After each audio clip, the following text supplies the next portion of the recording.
அதாவது காவல் சித்திரவதை தொடர்பான அந்த காவல் சித்திரவதைக்கு எதிரான அந்த களத்தில் நாங்கள் எப்பொழுதும் உறுதுணையாக இருக்கின்றோம். இம்மாதிரி விசாரணை என்கின்ற பேரில் காவல் சித்திரவதை மரணங்கள் நிகழக்கூடாது என்பதுதான் விடுதலை சிறுத்தைகளோட நிலைப்பாடு. அந்த நிலைப்பாடு தான் நான் எப்போதும் வச்சிருக்கிறோம். அதாவது பாதிக்கப்பட்டவர்களோடு விடுதலை சிறுத்தைகள் நாங்கள் நினைக்கிறோம். இப்படி செய்கின்ற, அதாவது இந்த மாதிரியான கொடூரங்களை நிகழ்த்துகின்ற காவல்துறையின் மீது கடந்த காலங்களில் நடவடிக்கை எடுக்கப்பட்டிருக்கின்றது. அதாவது இப்போ சபரிவர்மன் மீது நடவடிக்கை எடுக்கப்பட்டு அதே நடவடிக்கை இதில் தொடரும் என்று எந்த மாற்று கருத்தும் இல்லை. நீங்கள் ஜார்ஜ் பென்னிக்ஸ் மாதிரி குற்றவாளிகளை பாதுகாக்கக்கூடிய அரசு இல்லை. இது கட்டாயம் குற்றவாளிகளை யாராக இருந்தாலும் எவ்வளவு அதிகாரத்தில் இருந்தாலும் அவர்களை தண்டிப்போம் என்று மாண்புமிகு முதல்வர் அவர்கள் காவல்துறை அதிகாரிகள் கூட்டத்திலே அவர் எச்சரிக்கை விடுத்திருக்காங்க. அந்த எச்சரிக்கை தான் இதுக்கு. நீட் தேர்வு இந்தியா முழுக்க, தமிழ்நாட்டில் மட்டுமல்ல இந்தியா முழுக்க ரத்து செய்யப்பட வேண்டும் என்பதால் விடுதலை சிறுத்தைகள் நிலைப்பாடு. கடந்த காலங்களில் நாடாளுமன்றத்திலும் சரி மக்கள் மன்றத்திலும் சரி விடுதலை சிறுத்தைகள் இந்த போராட்டத்தை நாங்கள் முன்னெடுத்துக்கிறோம்.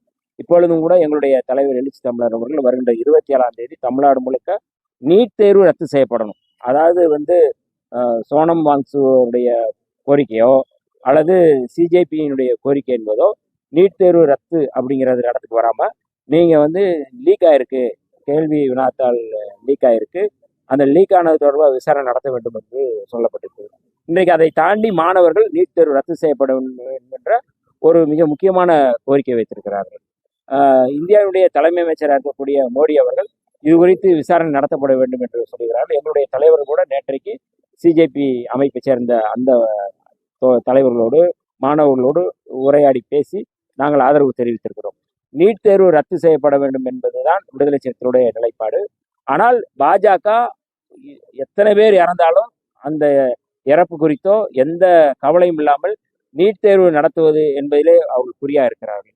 இந்த சூழலில் நேற்றை கூட மாண்புமிகு முதல்வர் அவர்கள் நீட் தேர்வு ரத்து செய்யப்பட வேண்டும் என்று கோரிக்கை வைத்து அறிக்கை கொடுத்திருக்கிறார்கள். குறிப்பாக பொதுப்பட்டியலில் இருக்கின்ற இந்த கல்வியை மாநில பட்டியலில் கொண்டு வர வேண்டும் என்ற கோரிக்கை விடுதலை சிறுத்தைகள் நீண்ட காலமாக நாங்கள் வச்சிருக்கிறோம். அதற்காக போராட்டங்கள் நடத்தியிருக்கிறோம். அதற்கான மாநாடுகள் நடத்திருக்கிறோம். அதே கோரிக்கையை மாண்புமிகு முதல்வர் அவருடைய அறிக்கையிலும் அதில் இருக்கிறது. ஆகவே நீங்கள் நீட் தேர்வுக்கான அந்த எதிர்ப்பில் தமிழ்நாடு அரசு உறுதியாக இருக்கிறது என்பதை அந்த அறிக்கை தெரிவிக்கின்றது.